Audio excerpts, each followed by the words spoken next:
Good afternoon, everyone. Good afternoon, and welcome back. Welcome back to the PorscheCooled Podcast. My name is Michael Barth. This is PorscheCooled Owner Stories. If you haven't been here before, welcome. If you've been here before, you know what this episode is all about. This episode is me talking to Porsche owners around the world, talking to them about their ownership story, about what got them into Porsche. As I always say, every Porsche tells a different story and each owner has a story to tell. I don't always say that every episode, but that was the whole concept behind the Owner Stories series in PorscheCooled. And that's what Owner Stories is all about. So today we have a good one, I think. We have another good one. We have Eliot joining me shortly. He's probably going to be online any second because I'm running a little bit late. But we have Eliot joining me. Eliot's from the US. He's from Seattle, I believe he's from Seattle. I think he's got a great story. He's got a newer 911, and I'm really interested to know more about it, and I'm really interested to know how it came about and the cars that he's owned, before this car, or the cars he still owns. I don't know a lot about Eliot's story. We've spoken briefly on Instagram. I have a little bit of a background, but not as much as I usually do, so I think it's going to be a good one. All right, let me connect to Zoom. As you know, these are always done through Zoom. I'm going to connect through Zoom, and I'm going to get Eliot, and we're going to start talking all things Porsche. Okay, welcome back, everyone. Welcome back to the podcast, Owner Stories number 22. And today we have Eliot joining us, and Eliot is coming in from Seattle. Hi, Eliot. Good morning. Good morning, Michael. How are you? I'm very well.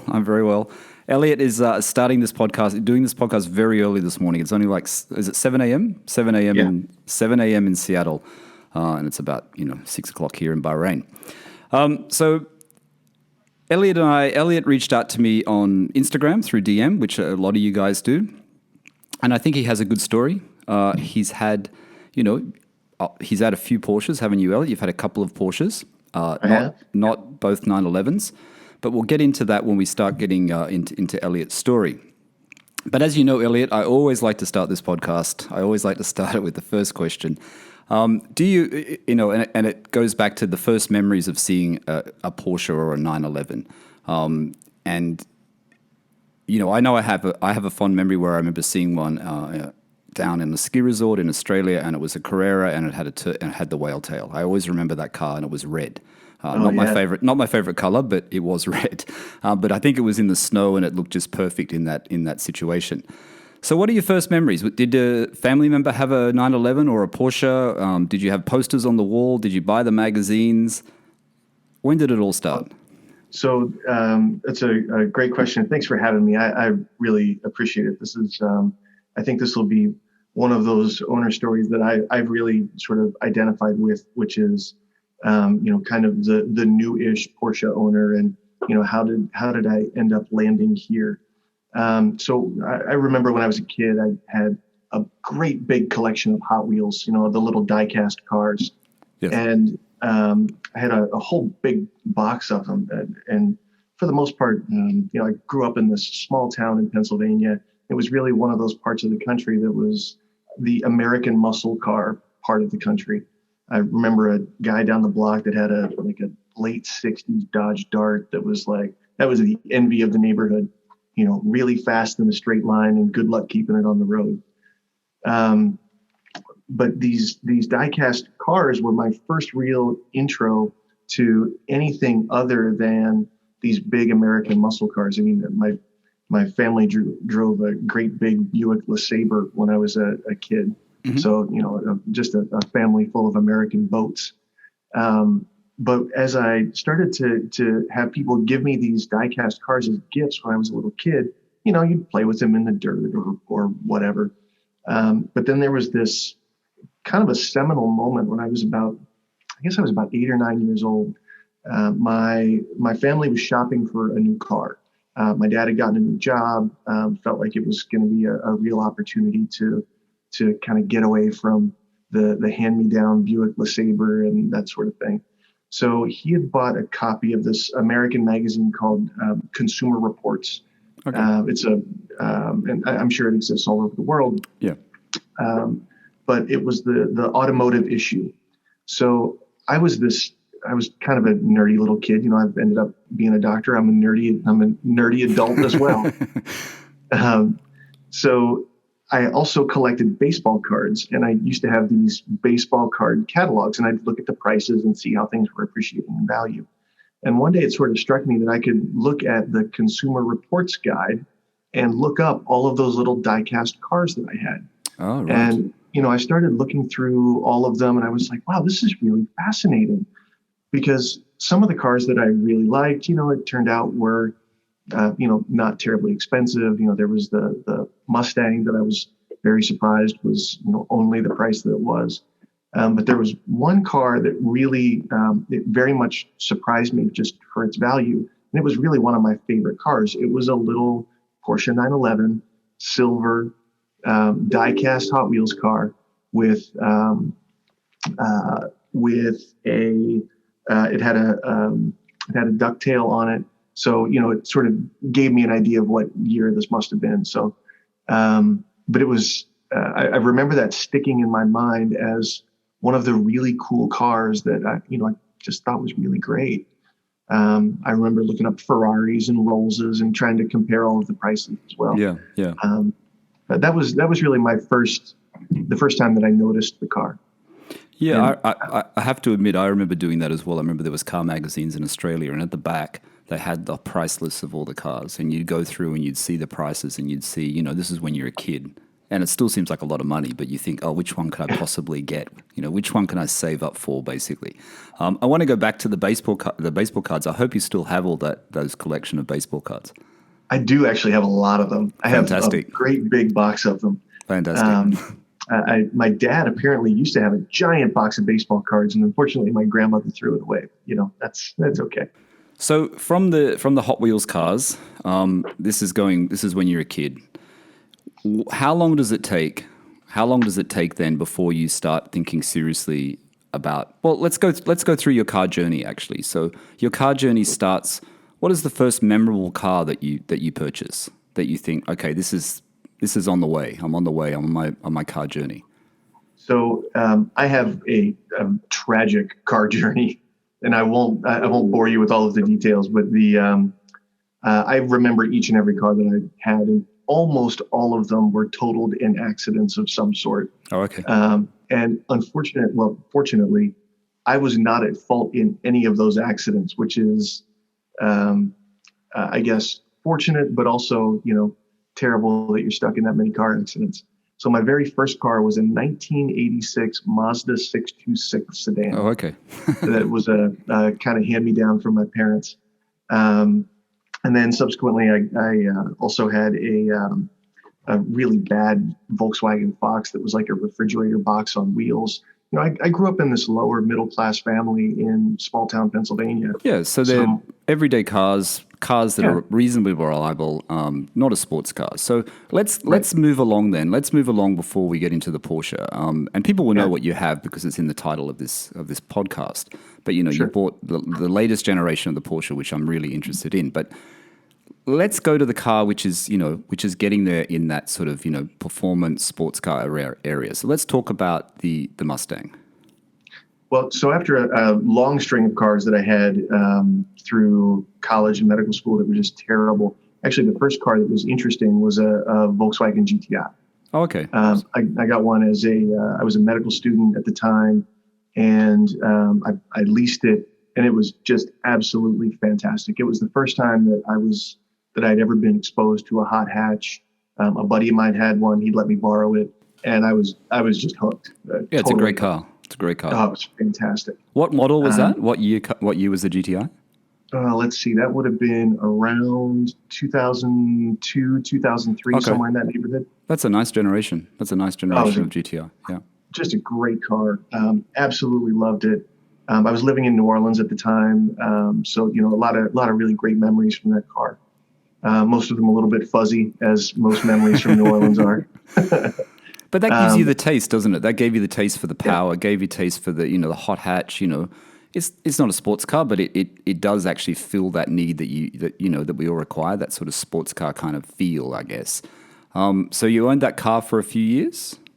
I did. I owned that car for about 2 years, and then That was one of the many cars that was totaled. Somebody crashed into me from behind and smashed my, we ended up in like a multi-car accordion accident.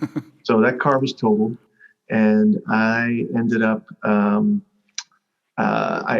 taking that insurance money and buying a Subaru.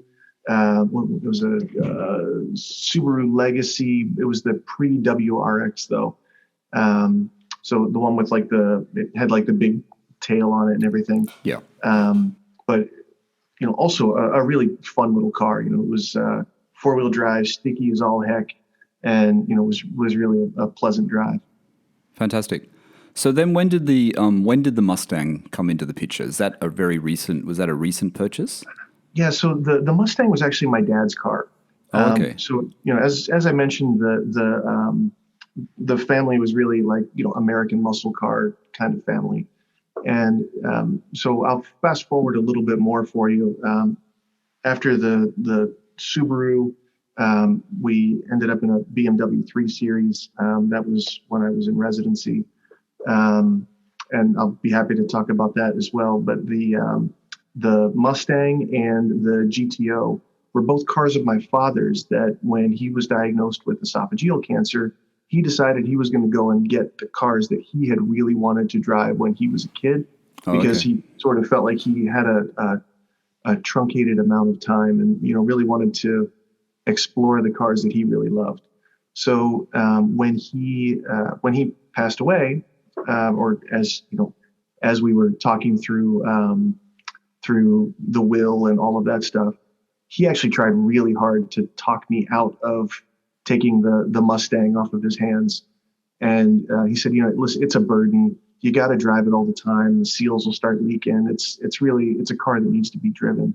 And so despite that, I took the Mustang on. I kept it for about 3 years. And then eventually I just thought, this car actually, it was a car that he had only owned for a brief period of time. It wasn't really something that he was in love with. And it was also incredibly difficult to drive, especially in a place like Seattle. Right. Because it had a 351 Cleveland engine that had been, it was stroked out and just made a ton of horsepower. So for your father, it was one of those cars that he wanted, and then he got it, and then it was like, I don't really like it as much as I thought I would. Yeah. So interestingly, at the same time, he had an Audi A4 that he just loved. So he would leave the Mustang in the garage and drive the Audi all around in Florida where he lived at the time. Audi A4s are good cars. They're just expensive to upkeep. So the Mustang, you get the Mustang. It's a 70. What year is that Mustang? It's a 1970 Mustang Mach 1. 1970 Mach 1. Previous owner's story, Todd, Stone City Outlaw, he used to own I think the same year, 70 or 71 Mach 1. Sorry, Todd, if I've got that wrong. But Todd owned one and he went to his 356. That's why I'm interested to see about the difference in the driving with you as well, Eliot, with the new 911. So you have the Mustang. You want to keep it because it was your dad's car. I mean, I understand that. You have it for a few years and you think this is just too much of a handful. In the meantime, did you buy any other cars? Did you have any everyday cars that you purchased? I did. So he actually had several cars that he had willed to me. There was also a Corvette C6 that he had willed to me. That was another car that he just wasn't. Another one of those short-lived. He really wanted to drive it at some point, and it wasn't really something that he turned out to be in love with. So therefore, I didn't really keep it either. So how many cars? Sorry. How many cars did your father will to you? How many cars was it? The I actually Mark inherited 1? just those two cars from him. Okay. Yeah. The one that I really wanted was a 68 GTO, but he had jumped it over some railroad tracks and split the frame. So oh, really? It tells you a little bit about the kind of guy he was. He made sure he got rid of that one pretty quickly. That's right. So I actually originally sold the Corvette and purchased the Panamera then. Okay. So I bought a 2017 Panamera 4S. Okay. How was it? I'm a fan of the Panamera. I actually like them. When we first moved to Bahrain here, I almost bought an old one, a 2015 model in carmine red. So almost. the new one, this new body style, the current body style is, I think, beautiful. It's a spectacular car. Yeah, I agree. And at the time that we bought it, I got two young kids. I got to be able to get them into the back seat. It was important to have a 4-door. I was just coming out of a BMW 3 Series that I had literally driven the windows off, or the mirrors off of. Yes. So, I had learned to appreciate the tightness of the German suspension, German fit and finish. So I went from that BMW 3 Series to I was originally looking at maybe another BMW, maybe get a 5 Series. Considering an M5. I drove that. I looked at Mercedes, but then I realized that I'm under 80, so it's probably not the right car for me. Particularly in bigger sedans now. Yeah. And I know you're driving a Mercedes in Bahrain. I don't mean to give you a hard time. It's an old one. That's right. But those are better. So I had explored a couple of different brands, and a buddy of mine who I work with here, a guy named Micho, who is one of my best friends, said, the car that you should look at is the Panamera. And I didn't know at the time, because I wasn't a Porsche junkie. I didn't realize that the body had been updated in 2017. So when I went and looked at it, because the thought in my mind was always the old Panamera, which I honestly was not a big fan of. I thought the body style was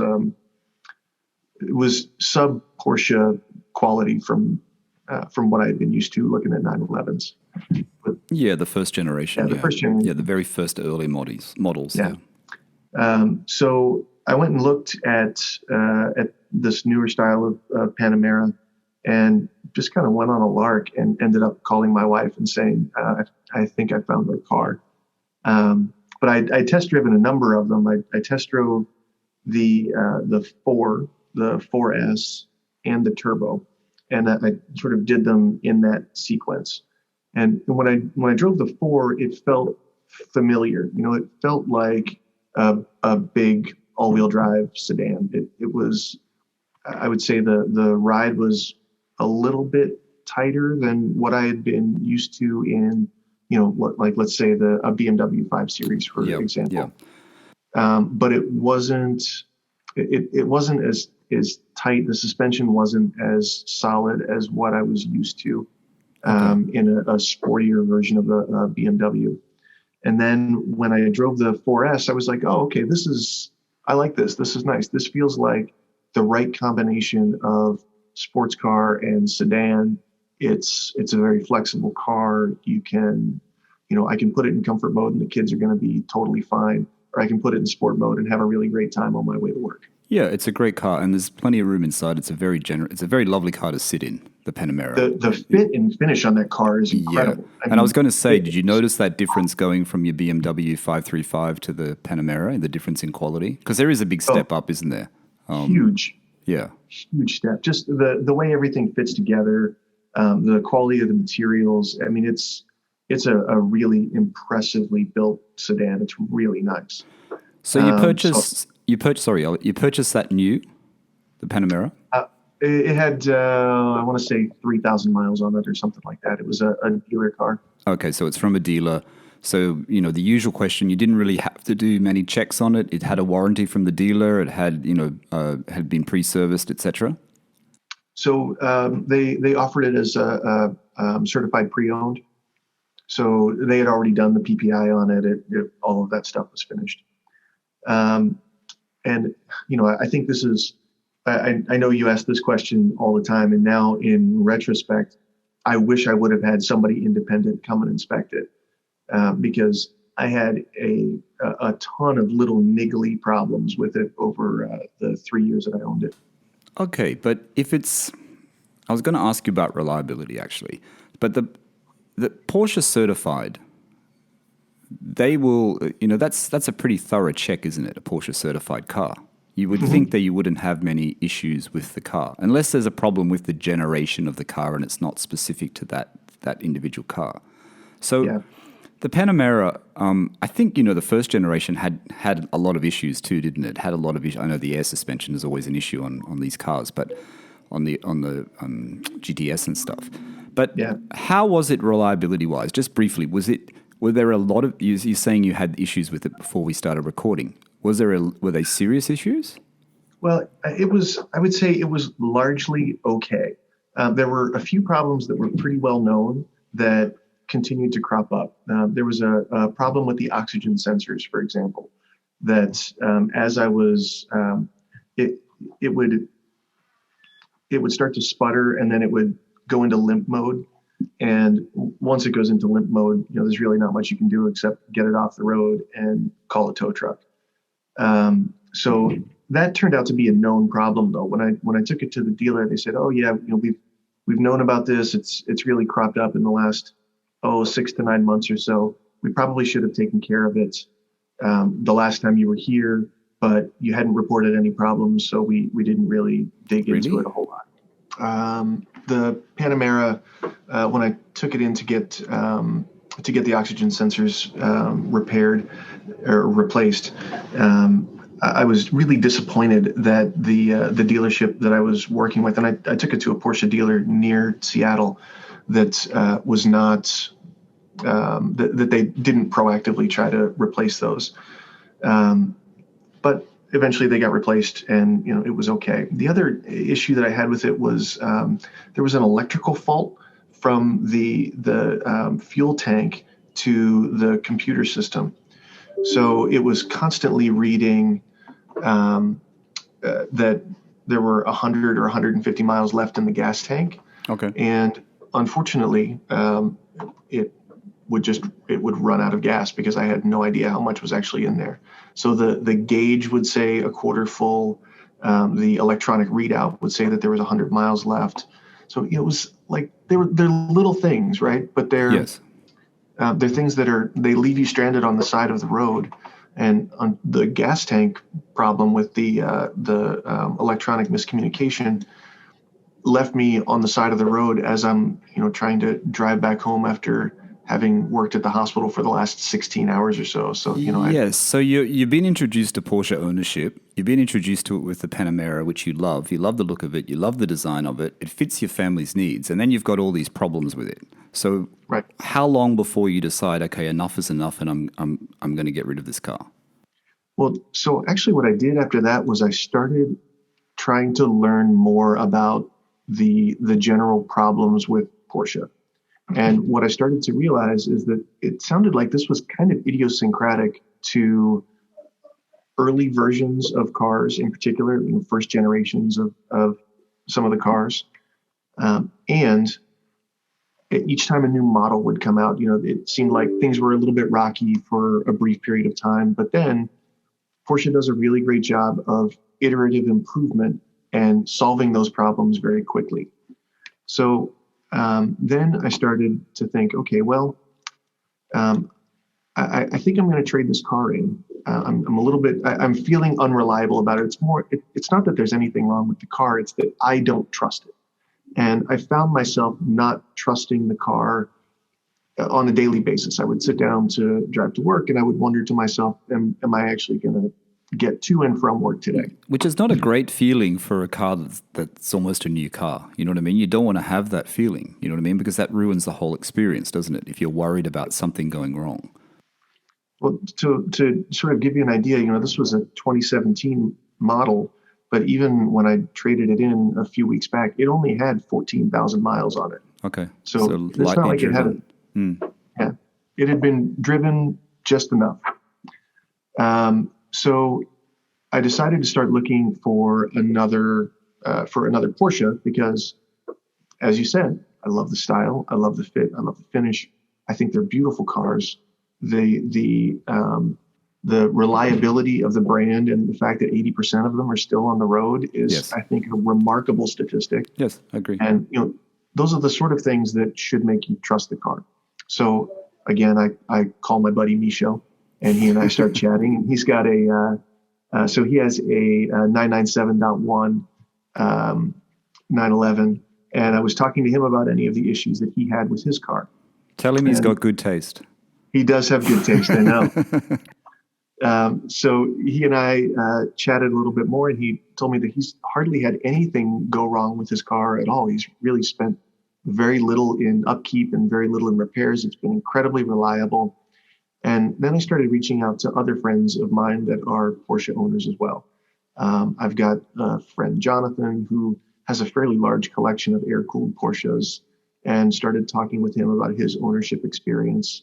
I've got another friend named Lewis, whose 993 is on my Instagram page as well. That Mexico blue 993. That's on very, there. very nice. I saw that. Very nice. Beautiful. So, I talked to him a little bit about his ownership experience. And, I think what I learned was that my Panamera experience may have been a bit of a one-off. So it then got me thinking, well, Porsche has been making a 911 for an awful long time, and it's been iterative improvement over, 60 years now. So that became the thing that I wanted to really focus on, was this reliability and trust in the car. So the question I want to ask you is, because you're starting to look for a 911, you prefer to look for the 992 generation. You want to pick up a new one. You don't want a 991.2 or 991.1. You'd rather get the new generation due to the styling, I'm guessing, due to the look of it. Oh, I think there are a number of things that played into it. I actually cast a very wide net from the beginning. I knew that I was going to have to sell the Mustang to get whatever. So I took it to a consignment shop. There's a place here near Seattle that's quite excellent. And I sold it through them. And they actually had two 964s that were on the floor. Okay. One was an 88 and one was an 89. Both in Guards Red, which is, it's certainly eye-catching, but not my favorite. But it was exactly what I was looking for. It was they were both C2Ss, and So were you tempted? Were you tempted to do a swap of the Mustang? I don't know how much Mustang Mach 1s are worth, but were you tempted to do a swap, so to speak, for the 964? The 964s were, at least as listed, about twice what they were going to give me for the Mustang. Oh, okay, that's a lot. But despite that, I was still quite tempted, because they were low miles, they were in beautiful condition, they were end of the run. That the 87, 88, 89 time slot. That's the car that was the eye catcher when I was 11, 12, 13 years old. Yeah, that's the one that. So that's what was dragging you in, that memory of the Hot Wheels. So absolutely. The question I know the listeners are going to be thinking, you've got a Panamera. It's a very big car. It's got a lot of room. It's got rear seats. It's a comfortable car, and it's comfortable for four people. So now everyone knows what you bought, and we're going to get into exactly that in a second right now. But was it a difficult decision, because you've got a Panamera and you're going into a 911? Yeah, so my wife took the balance for me. Okay. My wife is fantastically supportive. She's also in healthcare. She's a pediatric neurosurgeon here at the Children's Hospital in Seattle. So, you work together? You work in the same hospital? No, we trained in the same hospital, but we work in different places now. Oh, okay. No, there's only so much working together. I think one couple could handle, and I think she'd kill me if we worked together. But she was actually the one that tipped the balance. As I was talking through all of this stuff with her, she was actually the one that said, this is a 911 is the car that like you still remember as a kid, and it's one of the dream cars. It's one of the ones that everybody has as a Hot Wheels car. I've heard you talk about it before. I've heard you drooling over Micho's and Jonathan's and Lewis's cars, and they're just spectacular cars. So we already have an SUV, so why don't you just get what you want? Fantastic. And, so then what's the process? Let's get into the car. Let's tell the listeners what you actually bought, because they know it's a 992 911 because it'll be in the title. But tell the listeners what you bought, Eliot, and what options you selected. Now, I'm not even sure. Did you configure this car from new, or was it a car that was in stock?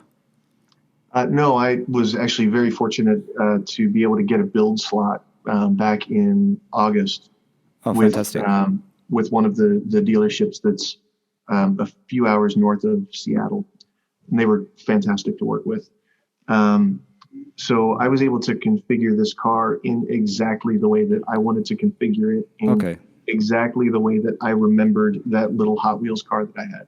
So I've never had a 992 owner on the podcast. So this is you're the first 992 owner. So I'm sure there's a lot of people interested to know about, the car, because I think it's a beautiful car. I was never a fan of the rear.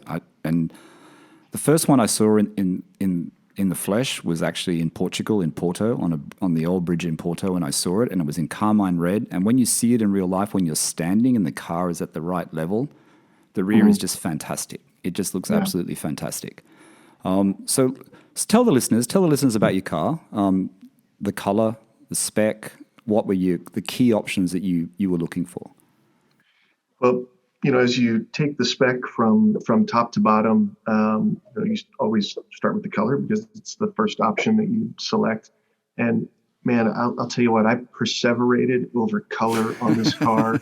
Like I think every good Porsche owner does. Yes. And I know there are going to be a lot of people who are disappointed in me that I went with GT Silver, but I tried chalk and I tried to configure it in a way that I really loved it. I tried black and I went through each and every color, and the one that spoke to me was GT Silver, and I couldn't get away from it. Yeah, I'm a favorite of the GT Silver. It's a great silver. I mean, I have to admit, if I was doing the 992, speccing it out, I probably would end up with GT Silver as well. Even though I do like crayon or chalk, even though I do like some of the brighter colors, I probably would just go GT Silver. Yeah, it was tough, and I've got some folks at work who are also now Porsche geeks, who they give me such a hard time. I can't believe you went with the silver. In the States it's chalk, elsewhere it's crayon. Almost everybody wants the crayon, but I saw the crayon in person, and I didn't really care for it all that much. I thought it especially in the light here in Seattle, where the sky is often a bit gray, it has a very almost like a khaki brown look to it. Yeah, I will add to that. It can be a very strange color. It works very well here in Bahrain. It actually works in Bahrain, and I've seen one I think it was a Carrera S, believe it or not. Someone had spec one. Carrera. That was not a Carrera S, Carrera GTS, I think it was. But it works well in this environment. But I've seen one in Australia, and it didn't look so great. Even though they're both bright, environments, it didn't look so great. So you're right. It's very hard to pick colors when you see them online and you see them in, not renders, but you see pictures of them, because you really have to see it where you live, because it really does determine how that color, looks to the eye, doesn't it? Yeah, I think there's something about the background and, the light, the color in the area that you're in. It really picks up on that a lot. And I think it really affects the way the car looks. And I mean, I love the blues, I love the blacks, but the GT Silver was the one for me. Okay, so tell us all the options. So I put the 2021 Carrera S wheels on it. Nice. Largely because I do, much like you and Steve, I do all of my own detailing, and I absolutely hate doing wheels. I just hate it. Yes. And the 5-spoke wheels first of all, I think they look beautiful. They remind me of the Fuchs wheels, without being quite so throwback. They sort of have that look. I considered having them painted to do the black on the inside to give it more of a Fuchs look, but have just stuck with them as factory for now. Fantastic. I did the sports exhaust. Yes. Which I know a lot of people say is a must. I will tell you, it makes an enormous difference. I can tell you, fortunately, my neighbors are big car fans. Okay. Otherwise, I don't think they'd be quite so happy with me firing the car up at 6 a.m. Let me just tell the listeners why we're going through the options. I forgot to mention it, sorry. If you go to Eliot's Instagram, it's 992.c2s, 992.c2s. Have a look. His car's on there. It's also got the Panamera being put on the flatbed. But he's got pictures of his beautiful Carrera S. Sorry, Eliot, go along. Oh, that's okay. Yeah, I was actually going to put it was a bit too harsh, but I was going to say that the flatbed was the natural environment of the Panamera, but it wasn't quite. It wasn't really that bad. But you know, like even though you had problems with the Panamera, you still bought another Porsche. You know what I mean? So I actually, to be perfectly honest, I actually tried to convince my wife to keep the Panamera and get rid of the SUV that we had because I loved it so much. Options. So I also did the leather interior in black with Bordeaux red.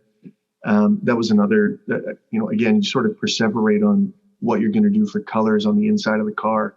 I spent a lot of time thinking about the graphite blue, the all red, and then eventually when I got to actually see it in person, realized that Bordeaux color was, what we would call maroon here, or like a burgundy color. And man, it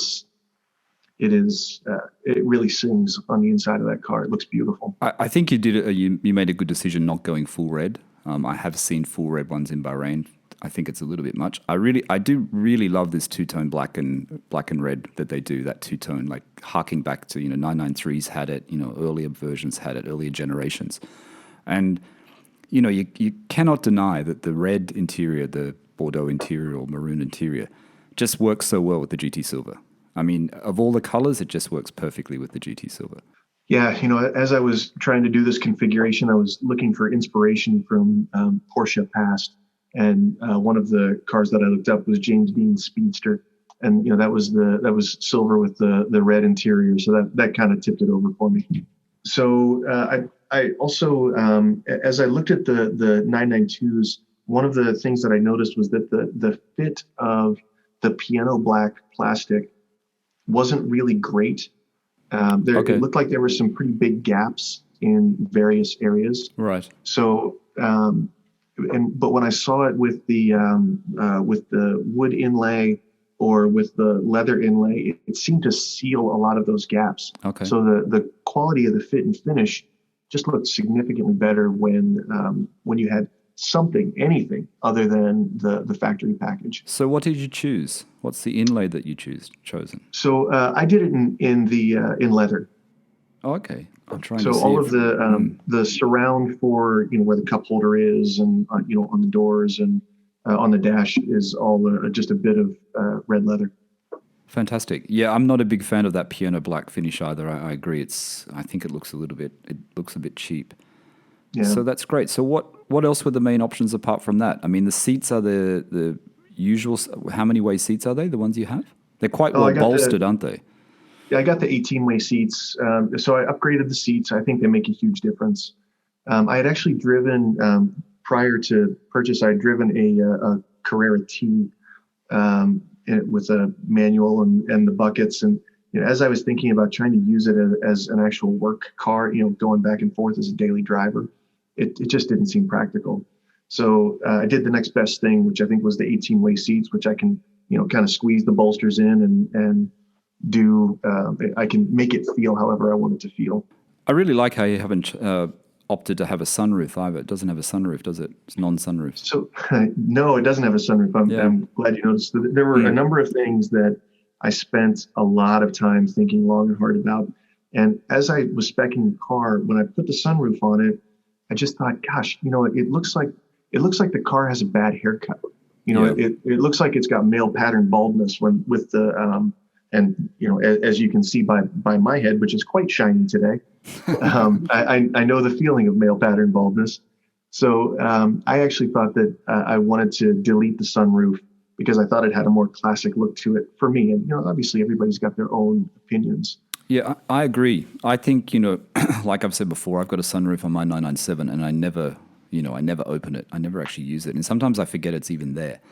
But I think I always find the problem when you're looking for a 991, if you wanted to buy a 991, and this is especially, I don't know if it's so much in the UK or the US, but I know in Australia when they come up, the 991.1 or even the 991.2 Carrera S or GTS, they're always sunroof. They're predominantly the sunroof, the glass sunroof, which I think it spoils the line of it for me. I know a lot of people like the black roof. They like how it's got the black roof. But for me, I much prefer what you've spec'd it as. Very good. So interestingly, I have the opposite opinion on the Panamera.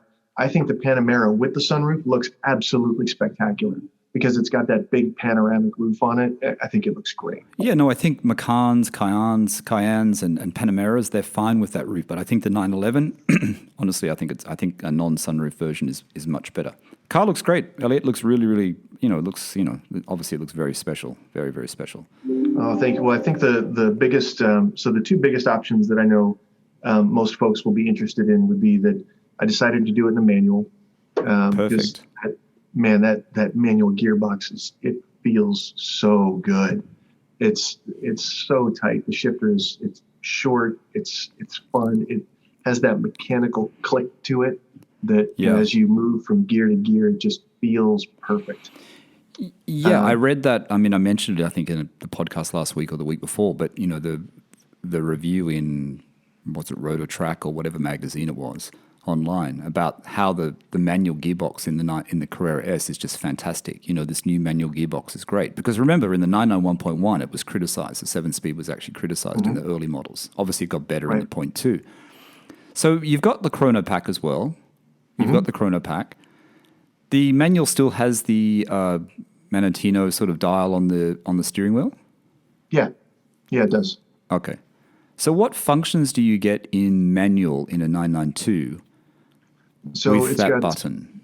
It's got wet mode, normal, sport plus, and wet mode, normal, sport plus, and an individual mode.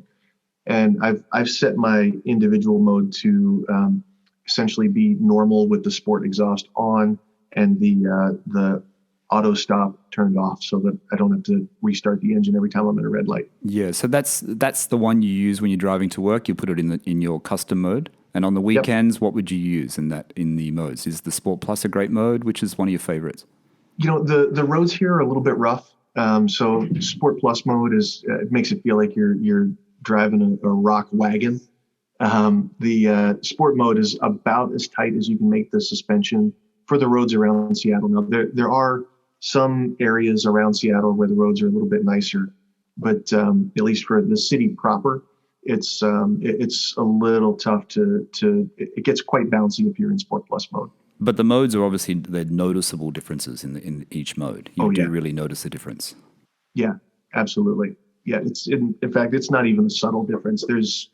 I would say there's like a 15 to 20% difference mode to mode. Okay. It's quite noticeable. What other major options did you get, Eliot? Was there anything else? Lights? Are the lights the standard lights, or are they the special cornering lights? Yeah, I got the premium package, so it came with the PDLS lights. I put a Sport Design front fascia on it, the Sport Design side skirts, but not the Sport rear end. Yeah. I think the Sport rear end looks a little clunky for me. Yeah, I agree.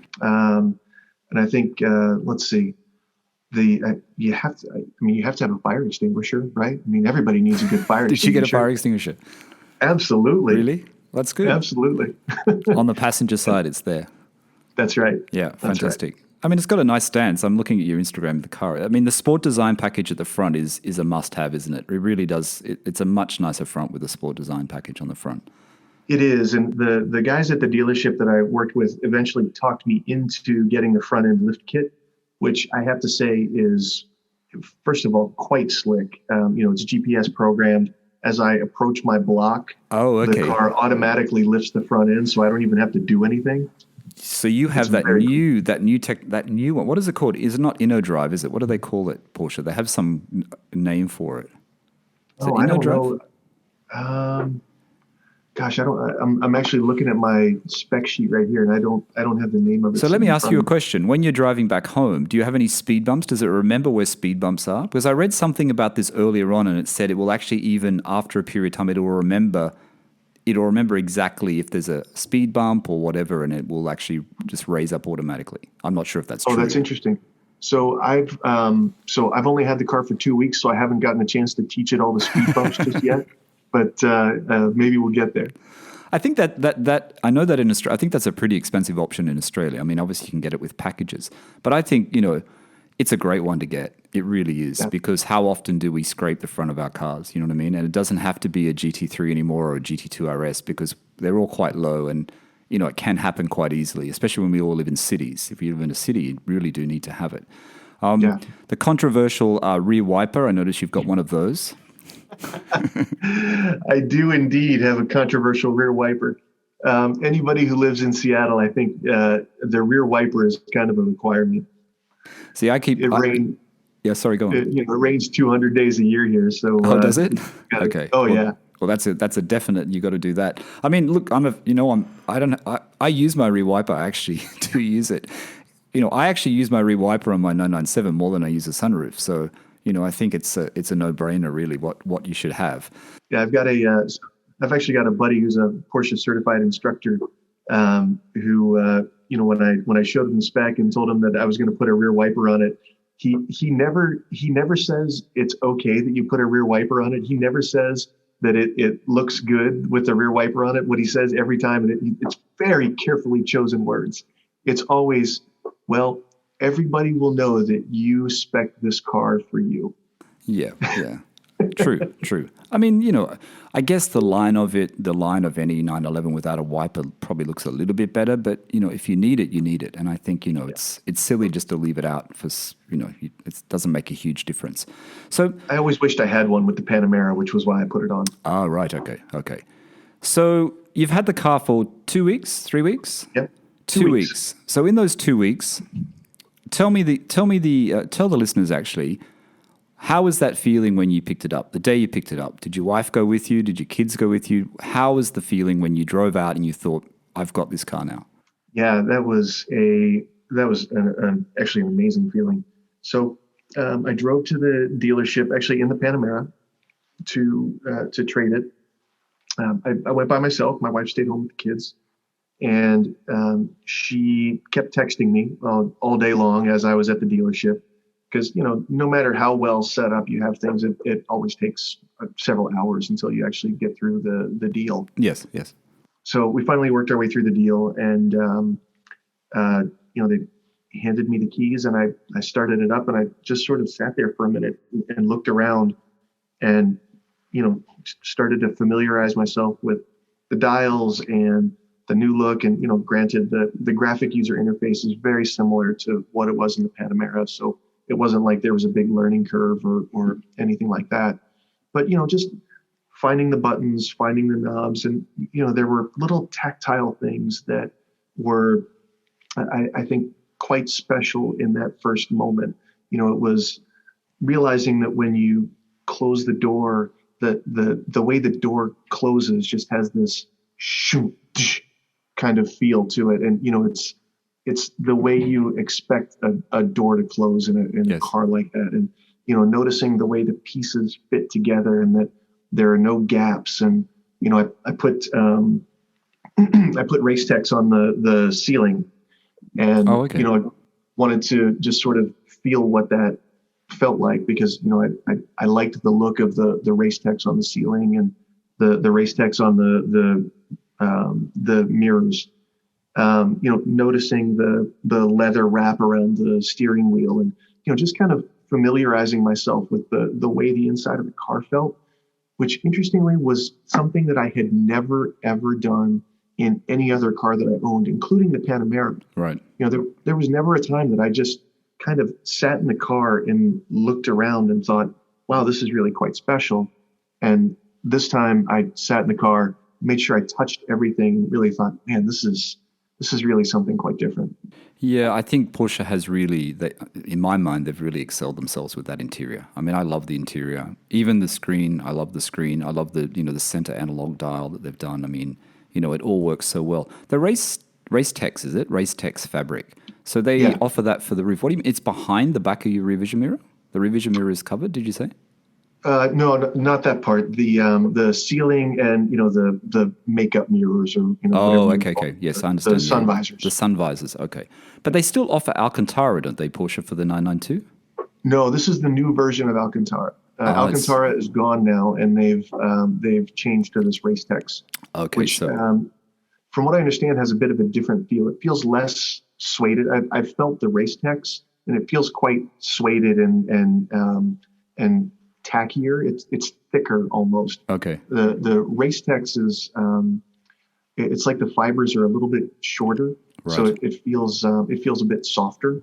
Yeah. I'm sure it still has that same tacky feeling for race drivers, but I'm no race driver. I think that's a good option though. I mean, my 997 has the Alcantara roof, which I think. How do you like it? I like do you it, like the yeah. Alcantara? Yeah, I do. I don't know whether I mean, mine's just a Carrera, but I've thought that it would just be standard on that model. I'm not even sure, but it's the Alcantara sort of grey coloured roof is actually really good. I mean, I'm a fan of Alcantara. I quite like it. I didn't realize they'd cut it out though. I thought they offered them together, but that's interesting that they've actually changed to a different material. I guess it's a more modern material, but I think so. I don't know if there were problems with Alcantara in the 991 or what the story was, but I had heard that they were transitioning, and I think they actually transitioned just for this model year. I think it was just for 21.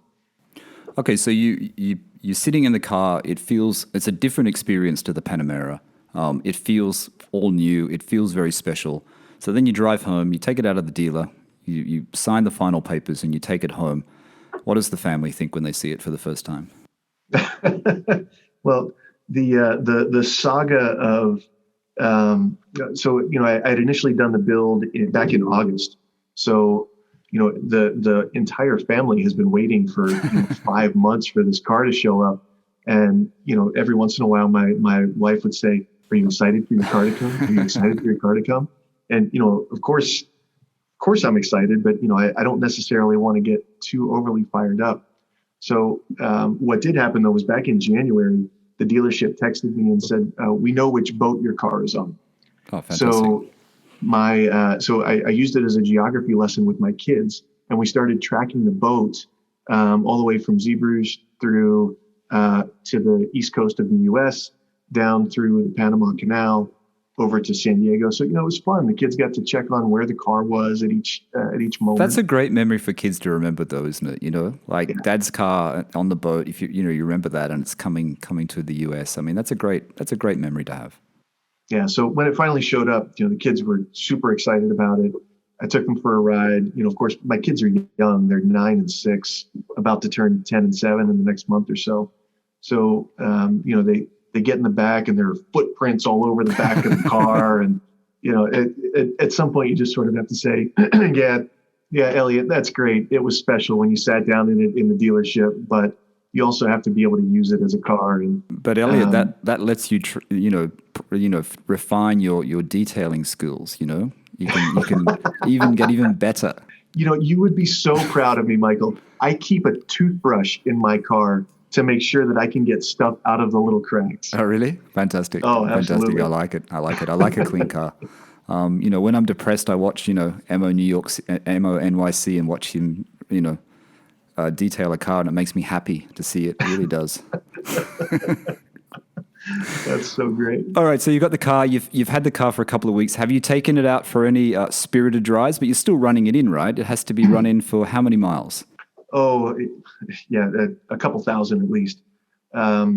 So I have not done a spirited drive. I have, of course, you got to get it to the sweet spot at some point. You got to get it between 4,000 and 5,000 RPMs just to hear it sing. And man, that is an incredible feeling. That sound is like nothing that I've ever heard in any car that I've owned before. Just the way the whole thing resonates it's a remarkable sound. It's like a musical instrument. Fantastic. But there's a great road from the dealership, which is in Bellingham, Washington, about 2 hours north of Seattle, down to Washington. It goes all along the coast of the Pacific Ocean, and it goes down through the Skagit Valley, where there are tulip fields and strawberries and all kinds of stuff. Oh, beautiful. So I'm going to preempt your question about where you're waiting for it, aren't you? I know. Because that so far, I've only owned the car for a couple of weeks. That's been the special road so far. It's called Chuckanut Drive, okay. And it's between Bellingham, Washington, and Seattle, Washington. And it's this beautiful, twisty, windy road all along the Pacific Ocean, and you get these peekaboo views out over the ocean. It's up and down and twisty turny, and then it opens up into these beautiful tulip fields and strawberry fields, and it's just dead flat and straight. And it's a Sounds fantastic. Great. Yeah, it drive. sounds great. So you're gonna have a great summer once the weather gets warmer and your car's done the run-in period, and then it's going to be great fun. Well, what I'm hoping is that the border with Canada opens up in the interim, because there's a road on the way to Whistler in British Columbia called Sea to Sky Highway. Okay. That is the singular most beautiful road I think I've ever seen. You know, you're either down right on the ocean, or as you're going up the mountain, you can see out over the Pacific Ocean. And, you know, there are all of these haystack rocks sticking out of the water. It's just absolutely gorgeous. Did you take the Mach 1 on any of these roads? Oh my God, I wouldn't be here to talk to you. That car was, so one of the times that the Panamera was in the shop, I actually decided to drive the Mach 1 back and forth to work for about a week or so. It's only 7 miles, but you know, there are hills and, you know, God forbid in a Mustang with far too much horsepower, God forbid there were turns.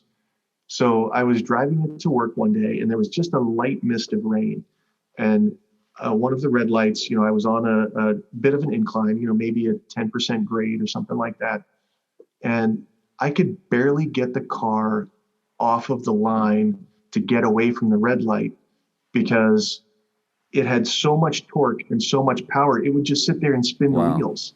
And it's a big car, isn't it? They're quite large cars, aren't they? Heavy cars, right? Very large. Right. So now you've got the 911 in your garage. You've got your SUV still. You've got your 911. You know, you've got your modern 911. Is there a classic 911 coming up in the next few years, or you're happy with the modern iterations?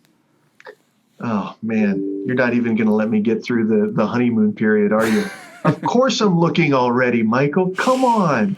See, I've been looking at 964. So, you know, I think that sweet spot of, you know, 87 to 89 is really that's kind of the time frame that I'm looking for. Yeah. You know, if I could find a good example from that period, I think it would be great.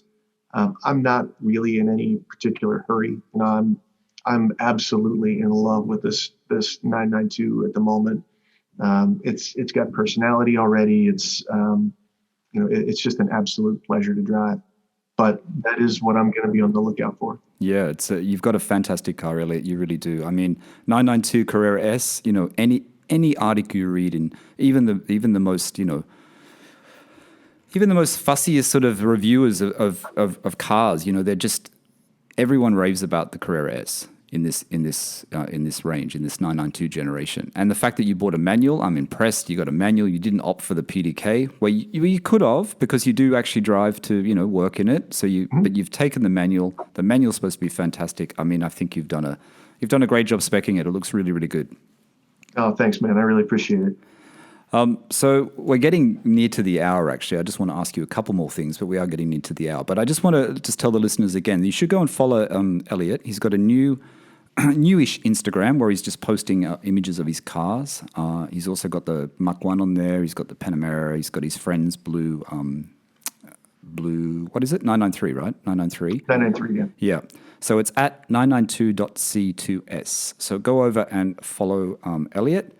And if you've been on PorscheCooled Owner Stories before, and I'm sure you're going to get all the guys who have been on it before, say hello, which they normally always do. So that's fantastic. What else, Eliot? So that's it for now. That's the 911 on the horizon. So are you planning on doing anything to the car? And I wouldn't usually ask this question because it is a new car. Is there anything that you've in the last 2 weeks you think I need to just see if Porsche can add that for me, or I'm going to buy it as a part, you know, official part? Is there anything that you've come across that you think you need? You know, I don't think so. At least not at the moment. I think I have to live with it for a little while to really kind of get a sense of, you know, if I feel like anything is missing, or if there's anything that I would do differently. Because the roads in Seattle aren't great, I actually elected not to lower the car. So, you know, I've left it at its regular height. I think that's more to do with where I live. That could be one modification that I would do in the future. What about But protection for the front? Did you opt for the foil protection that Porsche offers for the front of the car, which is quite expensive, I think, as an option, right? yeah, it's a pretty pricey option. There's some really high quality places that do some excellent wraps here, and I've got a couple of the guys that I've mentioned before. Jonathan and Lewis have both done wraps on their cars and have good recommendations for folks here in the area that really do an exceptional job, and will do full wraps and hide the seams and all that stuff. So, I may opt to do that once summertime rolls around. I think if the roads are bad, all you really need is the front. You just need the front wrapped, really. That's all to protect against stone chips or, either ceramic coating. Some people, always say the ceramic coating's enough, but I think, some kind of PPF on the front is always required because you will get stone chips. I mean, it's unavoidable. Yeah. It's unavoidable. I think with the GT Silver, though, it's a little bit more forgiving. Yes. It's not like it's black or blue or whatever. It is a little bit more forgiving with the stone chips. And, again, it's just like having my kids get their feet on the back seat when they first got in. You can only be so precious about the car. Yeah, and that's the point. In the current day, everyone's wrapping their car. Everyone's worried it's going to get a chip or a scratch. But let's go back, 20 years or 15 years. That is the character of the car. Cars have character because they do have a few little scratches on them or they do have a few little chips. So it's not really such a big deal. And, it's just keeping that character of the car that you actually have. That's fantastic, Eliot. Before you go, though, because we're up to an hour, and we always keep this at an hour, and I know you've got to get to work because you're in your office at the moment, and we've gone past the time. Yeah, Other obsessions. You're into watches. Let's talk about your watch. What watch do you have? Well, today is my the GMT2. Very nice. That's a vintage one, is it? No, it's so when did I get this? I got this in 2016 this was my 40th birthday present from my wife. Has it got the green writing? Is that the green writing one? It does, yeah. Oh, okay. So you've got the nice one. That's a very nice one. Very, very nice. I like that one. I love this watch. This is my everyday watch. Yeah, someone else I spoke to had one of those. Was it Ryan? Oh, is that right? Yeah, I think it was Ryan, yeah. That's a great watch. Well done. I love this watch. Yeah. Yeah. The first one, my in-laws, when my wife and I got married, bought me a Cartier Tank that was the first.